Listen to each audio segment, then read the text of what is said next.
हाँ जी सर, आपको मेरी आवाज़ आ रही है? जी बिल्कुल आ रही है भाई। हाँ जी। मैं एक्चुअली ये पूछना चाह रहा था आपसे कि जो मिराज का किस्सा है, क्या ये सच है? इसका मतलब क्या है? इसकी बैकग्राउंड क्या है? क्योंकि मैं आप एक्चुअली किसी से एक बारी मेरी बात हुई थी, तो उन्होंने बोला था कि उनको ऐसा सपना आया था कि वो ऐसे गए हैं। आप सनातनी है मेरे भाई? जी, जी। जी ठीक है। तो मेराज का जो किस्सा है वो बिल्कुल हकीकत है, और इसका ताल्लुक सिर्फ सपने से नहीं है, ख्वाब से नहीं है।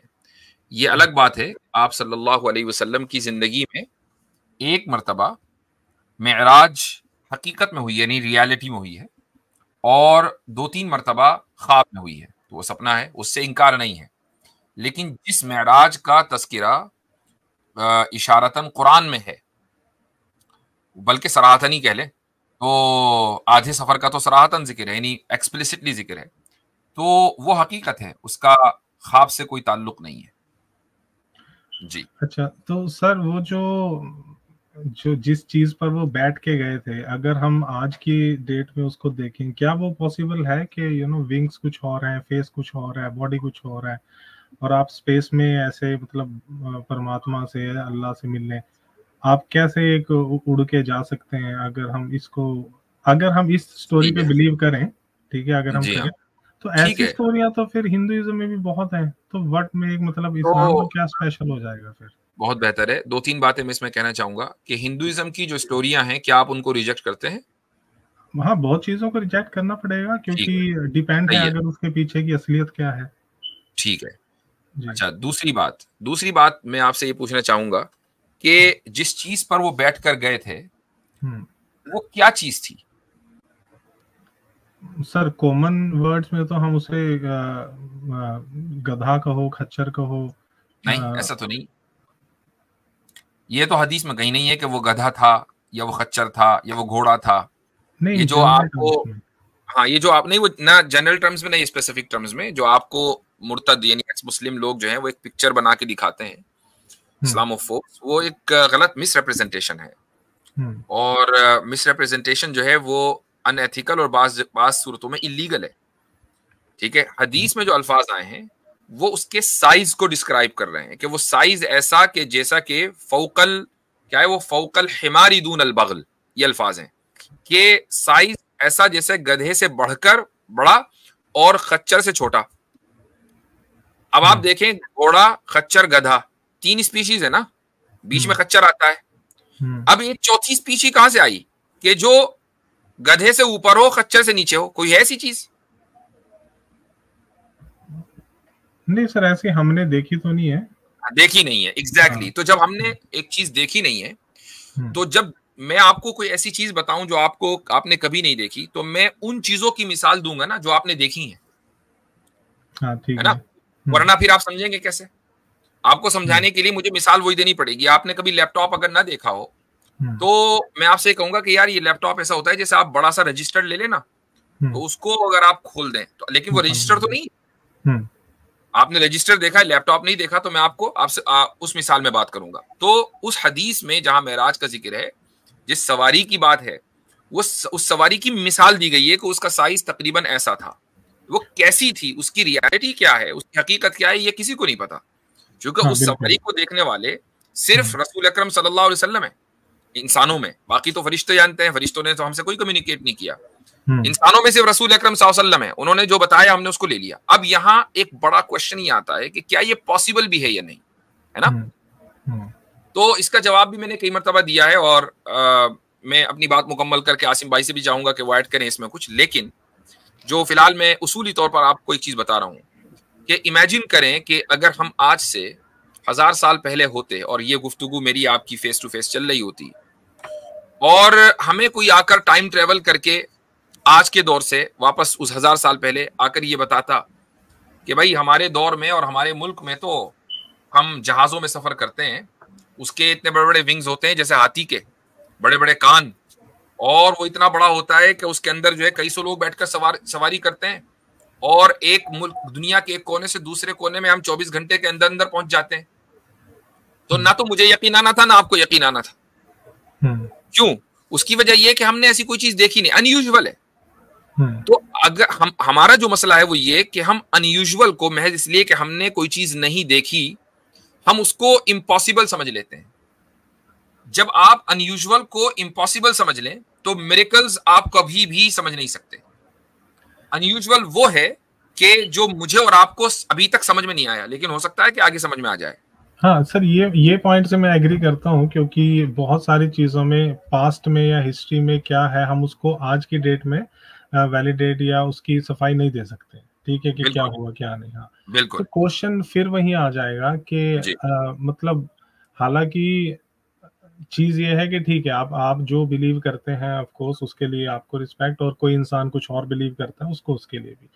मेरा पॉइंट फिर से यही है कि अगर पास्ट का हमारे पास कोई वैलिडेशन है ही नहीं, तो हम दूसरे रिलीजियंस को कैसे पॉइंट आउट कर सकते हैं? जैसे एग्जांपल मैं आपको एक चीज बोलूं, हम लोग बोलते हैं कि बाइबल करप्ट हो चुकी है, ठीक है, बाइबल में मिलावट हो चुकी है।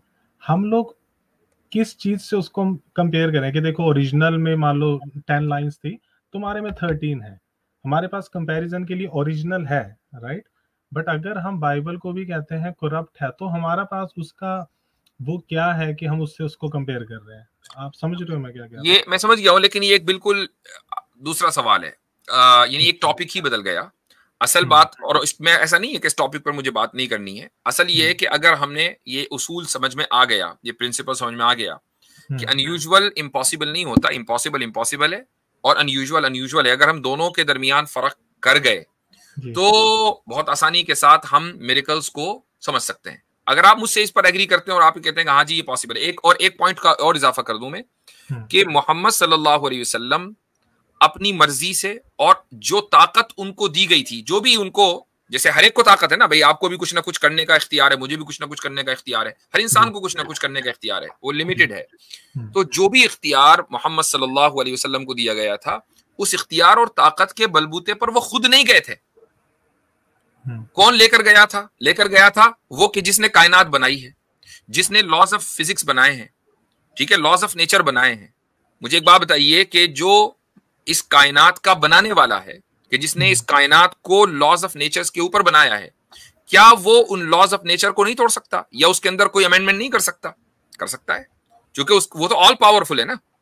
मैं और आप अगर जाके देखें, हम तो स्पेस में नहीं जा सकते, आउटर स्पेस में नहीं जा सकते, ठीक है, तो लेकिन हम बात कर रहे हैं खुदा की, कि खुदा लेकर गया, और खुदा कौन है? जो इस कायनात का बनाने वाला है। अब यहां पर इस मेराज के वाकये को गलत साबित करने के लिए यह तय करना जरूरी होगा कि नहीं, खुदा तो है लेकिन ऑल पावरफुल नहीं है।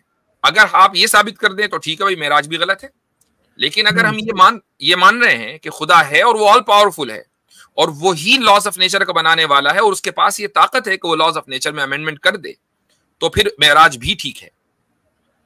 सर फिर प्रॉब्लम, फिर हम वहीं फंस जाएंगे। अगर हम उसको, ठीक है वो ऑल पावरफुल है, लेकिन अगर हम इसको ऐसे लेके, यार वो हमारे दिमाग के ऊपर वो नहीं कर सकता है, क्योंकि हमारा माइंड हमारा फ्री है डिसीजंस लेने के लिए। अगर हमारे डिसीजंस भी वो पावरफुल होने के बाद दिला रहा है, तो दुनिया में जितने भी गलत काम हो रहे हैं देन वही रिस्पॉन्सिबल है, यार वही चाह रहा है। नहीं, ऐसा नहीं है। वो इसलिए कि मेराज के वाकये को वो अपनी तरफ, भाई मेराज का वाकया बाइबल में तो नहीं लिखा, लिखा तो कुरान में है ना जी। अच्छा, अब वो जात यानी बनाने वाला, वो इस मेराज के वाकये को अपनी तरफ मंसूब कर रहा है। वो कह रहा है सुब्हान अल्लज़ी अस्रा बिअब्दिही, कि पाक है वो जात के जो अपने बंदे को लेकर गई।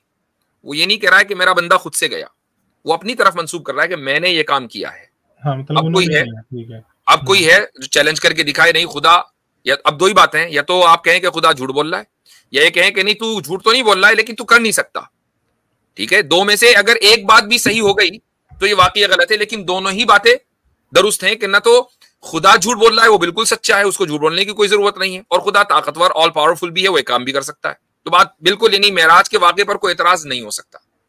सर अब ये जो होल्ड ऑन, अब जो आप मसलन ये कहेंगे कि जी दूसरे मजहबों में, रिलीजन्स में, मैं मसलन बाइबल की बात ले लेता हूं, हजरत ईसा अलैहिस्सलातु वस्सलाम के ताल्लुक से बहुत सी बातें लिखी हुई हैं, मुर्दों को जिंदा करते थे, तो हमें उस पर कोई एतराज नहीं है। हम ये कहते हैं कि वो, ये कुरान में भी है कि वो अल्लाह के हुक्म से, अल्लाह की मर्जी से मुर्दों को जिंदा करते थे। वो जिस बंदे को लेप्रेसी होती थी उसको ठीक कर दिया करते थे अल्लाह के हुक्म से। तो अगर कोई इंसान जो नबूवत के दर्जे पर फाइज है, अल्लाह के हुक्म से कोई काम कर रहा है, तो उसको चाहे वो बाइबल में लिखा हो, कि तौरात में लिखा हो, या कुरान में लिखा हो, कि जबूर में लिखा हो, कहीं भी हो, हमें उसको एक्सेप्ट करने में कोई प्रॉब्लम नहीं है। अब आप आ जाएं, और ये मैंने एक और वीडियो के अंदर बात की थी, और उसके बाद मैं आसिम भाई से दरखास्त करूंगा कि वो आपका जो दूसरा सवाल है उसका जवाब देंगे। जो एक और बात है वो ये कि मसलन हम हिंदुइज्म की जो मिथोलॉजिकल स्टोरीज हैं, हम उस पर आ जाते हैं। मिसाल के तौर पर हनुमान जी ने सूरज निगल लिया था। अब आप ये कह सकते हैं कि भाई अगर एक आदमी आसमानों में सफर कर सकता है और खुदा से मिल सकता है, अर्श तक जा सकता है, तो फिर एक हनुमान जी जो है वो सूरज को क्यों नहीं निगल सकते, है ना? ये फॉल्स इक्विवेलेंस है। और हो सकता है कि आप आगे यही मुझसे सवाल करते हो, ना करते तो मैं आपको याद दिला रहा हूं कि ये करना चाहिए था। तो भाई ये दो चीजें अलग अलग इसलिए हैं कि हनुमान जी का सूरज को निगल लेना, इसमें मुझे ये बताएं कि खुदा का हुक्म किधर है। पॉइंट नंबर 1 कि खुदा ने हुक्म दिया और उसने ये काम किया। खुदा तो यहां इस पूरे वाकये में एग्जिस्ट ही नहीं करता। Point number 1। Point number 2, Hanuman ji का साइज और फिर सूरज का साइज, ठीक है, और फिर वो उसको निगल जाए, और जब वो निगल जाए तो जाहिर सी बात है कि सूरज तो उनके पेट में चला गया। तो लाइट अगर इस पूरे सोलर सिस्टम से 0.1 सेकंड के लिए भी खत्म हो जाए, तो क्या ये पूरा सोलर सिस्टम बाकी रह सकता है? ये पॉसिबल नहीं है। अब बात यूजुअल अनयूजुअल की नहीं हो रही है, बात यहां हो रही है इम्पॉसिबल की। तो अनयूजुअल और इम्पॉसिबल के दरमियान फर्क करना जरूरी है। ज्यादा से ज्यादा आप ये कह सकते हैं इस स्टोरी को जस्टिफाई करने के लिए कि हनुमान जी का जो स्टोरी है वो एक मेटाफोरिकल वे में है, इसका हकीकत से कोई ताल्लुक नहीं है। जैसे कि कुछ मुस्लिम्स बहुत माइनॉरिटी में है, वो मेराज के वाकये को डिफेंड करने के लिए कह देते हैं कि नहीं ख्वाब था, हकीकत नहीं थी। नहीं, हम उसको हकीकत मानते हैं। अगर कुछ हिंदू ये कहने लगे कि हनुमान जी ने सूरज निगला था, एक मेटाफोरिकल चीज है, ठीक है, इस पर डिबेट हो सकती है। लेकिन अगर वो दोनों को इक्वेट करें कि चूंकि मुसलमानों के यहाँ मेराज का वाकया हुआ लिहाजा हमारे यहाँ भी ऐसा हो सकता है, ये दुरुस्त नहीं है। जी